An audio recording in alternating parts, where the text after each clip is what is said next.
अच्छा, एक आर्टिकल बड़ा चर्चा होती है कॉन्स्टिट्यूशन में, आर्टिकल 21। जी क्या प्रावधान किए गए हैं, थोड़ा इसमें भी आप विस्तार से बताइए। देखिए, आर्टिकल 21 जो है वो एजुकेशन की बात करता है। 14 साल से 21 क्लोज है।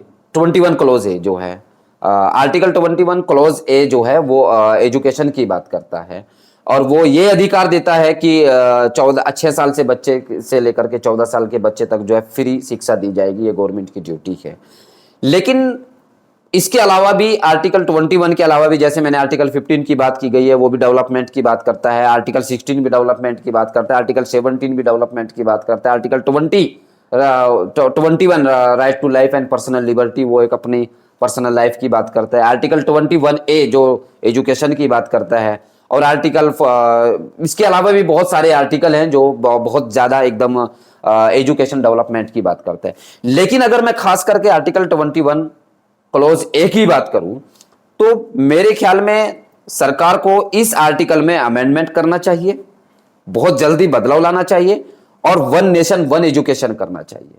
क्योंकि आपने संविधान के अंदर यह बात तो दे दी है कि 6 साल से लेकर के 14 साल के बच्चे को फ्री एजुकेशन दी जाएगी, लेकिन आपने यह बात नहीं कहा है कि किस किस स्कूल में दी जाएगी, किस स्तर की एजुकेशन दी जाएगी। अब आप इसको अगर डीपली जाएंगे, क्या मैं आप जाऊं इसके डीपली में, बताएं आप लोग। हाँ जाइए, अच्छे से बताऊं, विस्तार से बताएं इसके। अगर आप आर्टिकल 21A के विस्तार में जाएंगे तो आप तुरंत फील्ड में आ जाइए। आपको यहां सरकारी स्कूल मिलेगा, ठीक है। आपको यहां प्राइमरी स्कूल, ये हिंदी मीडियम स्कूल मिलेगा। आपको यहां इंग्लिश मीडियम स्कूल मिलेगा। आपको हिंदी कॉलेज मिलेगा। आपको इंग्लिश मीडियम कॉलेज मिलेगा। आपको इंग्लिश मीडियम यूनिवर्सिटी मिलेगी। हर जगह अलग अलग कैटेगरी रख दी गई है। अब एक गरीब का बच्चा संविधान का पालन करते हुए सरकारी स्कूल में चला जाता है और वहां पे वो फ्री एजुकेशन हासिल कर रहा है। सरकारी टीचर्स के पास सरकार के बहुत सारे कामकाज होते हैं और वहां की जो पढ़ाई है वो हिंदी में होती है। एक मीडियम क्लास का बच्चा वो हिंदी मीडियम में चला जाता है, वो 200 रुपए महीने की फीस देता है।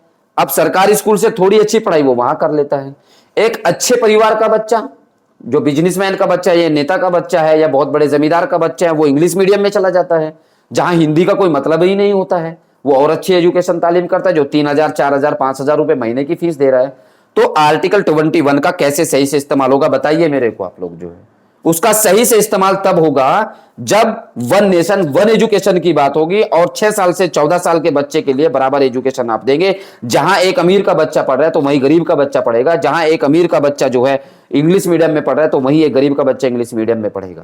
तो मतलब तब जब आप बराबरी पे आप जाओगे, तब सबके लिए एक स्कूल होगा, एक कॉलेज होगा, एक यूनिवर्सिटी होगी।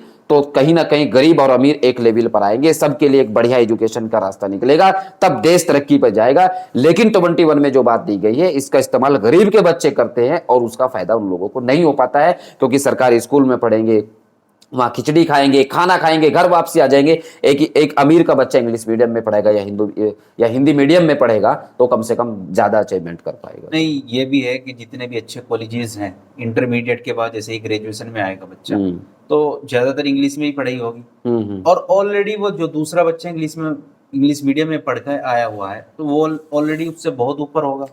मैं यही बात कह रहा हूं ना। मैंने क्या कहा है कि एक सरकारी स्कूल के वो बना दी गई है कंडीशन, एक प्राइमरी हिंदी मीडियम की बना दी गई है, एक इंग्लिश मीडियम की बना दी गई है।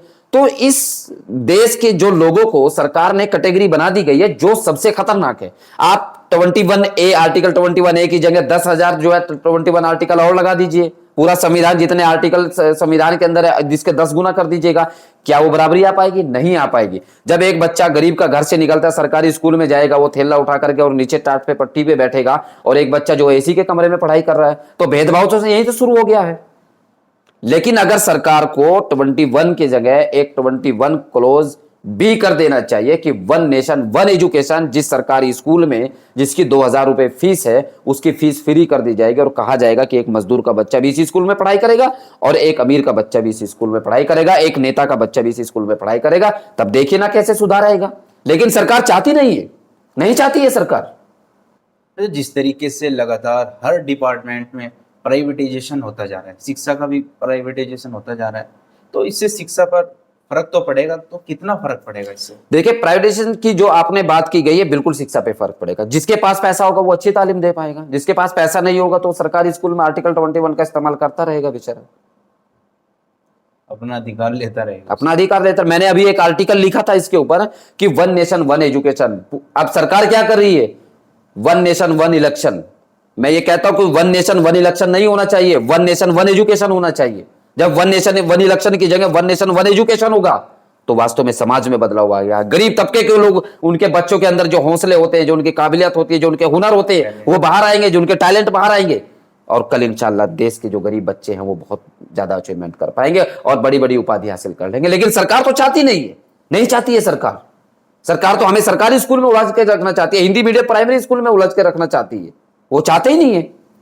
गांव में आज भी बहुत से ऐसे मेधावी बच्चे हैं कि जिनके पास बहुत सारे टैलेंट है, लेकिन उनको मंच ही नहीं मिल पाता, मंच नहीं मिल पाता, हौसला नहीं मिल पाता, उस तरह की एजुकेशन नहीं मिल पाती। हम लोग वहीं के वहीं रह जाते हैं, हमारे बच्चे वहीं के वहीं रह जाते हैं। मैं तो भुगत के आया हूं सरकारी स्कूल से, बहुत दिक्कतें हैं। तो मैं चाहता हूं वन नेशन वन एजुकेशन की जगह वन नेशन वन एजुकेशन होनी चाहिए। तो सरकार ने एक फॉर्मूला ला रही है अभी कि वन नेशन वन इलेक्शन, तो आपने उसकी उलट में लाया कि मैं उलट के ला रहा हूं सरकार। अब सरकार कहां तक चलेगी? अब हम सवाल करने वाले हो गए ना। अब हमने सीख लिया, हमने संविधान पढ़ लिया, हमने दुनिया, हम पढ़ रहे हैं दुनिया को। सरकार जो कह रही है कि वन नेशन वन इलेक्शन होना चाहिए, अरे भाई साहब, आप वन नेशन वन इलेक्शन की बात मत करिए, आप वन नेशन वन एजुकेशन दीजिए हम लोगों को। हमें उसकी जरूरत है, हमें उसकी भूख है, हमें उसकी तड़प है। हमारा समाज सोया हुआ है, उसको जगाना है हमें, और वो जागेगा तब जब हमारा वन नेशन वन एजुकेशन होगा। वन नेशन वन इलेक्शन से सरकार का फायदा होगा, समाज को फायदा नहीं होगा। लेकिन सरकार क्यों देगी? फिर लोग समझेंगे इनकी पॉलिटिक्स को जिस तरीके से अभी बेवकूफ। देखिए, सरकार को देना पड़ेगा और वो तब मिलेगा जब समाज के लोगों के बीच में अच्छे लीडर होंगे, मांग करने वाले होंगे, मुद्दा उठाने वाले होंगे। अब नेता ही हमारे ऐसे हैं जो सवाल ही नहीं कर पाते हैं, जो मुद्दा ही नहीं उठा पाते हैं। हम लोगों को तो कहीं नलका खराब हो गया तो वहां चले जाएंगे और वाह वाह हो जाएगी, कहीं नाला खराब हो गया तो वहां चले जाएंगे। रोड, बिजली और ये सब एक बेसिक चीज है, सरकार की ड्यूटी है देने की। अब नेता की ड्यूटी होती है अपने समाज को, अपने देश के लोगों को आईना दिखाना, आगे बढ़ाना। लेकिन वहां ध्यान नहीं है, वहां ध्यान नहीं है नेताओं का। हमें लीडर पैदा करने होंगे समाज के अंदर, और ऐसे लीडर पैदा करने होंगे जो आपको सही रास्ता दिखाएं, सही डायरेक्शन में लेके जाए, आपका भला करे, आपके बच्चों का भला होगा, आपकी कौम का भला होगा, आपके देश के सारे बच्चों का भला होगा। ना वो जाति पूछेंगे, ना धर्म पूछेंगे। जब आपके पास तालीम होगी तब हम जाति और धर्म से बाहर की बात करेंगे, जाति और धर्म के बाहर की राजनीति करेंगे, हम हिंदू मुस्लिम से बाहर की राजनीति करेंगे। हम अच्छे संविधान को, जो संविधान लिखा गया है, इसको और खूबसूरत बनाने की कोशिश करेंगे। वो तब होगा जाके। ये थे हमारे साथ एडवोकेट जाकिर साहब, जिन्होंने बड़ी बेबाकी के साथ संविधान को हमें समझाने की कोशिश की है और उस पर प्रकाश डाला है। बहुत बहुत शुक्रिया एडवोकेट साहब। बहुत बहुत शुक्रिया पत्रकार साहब।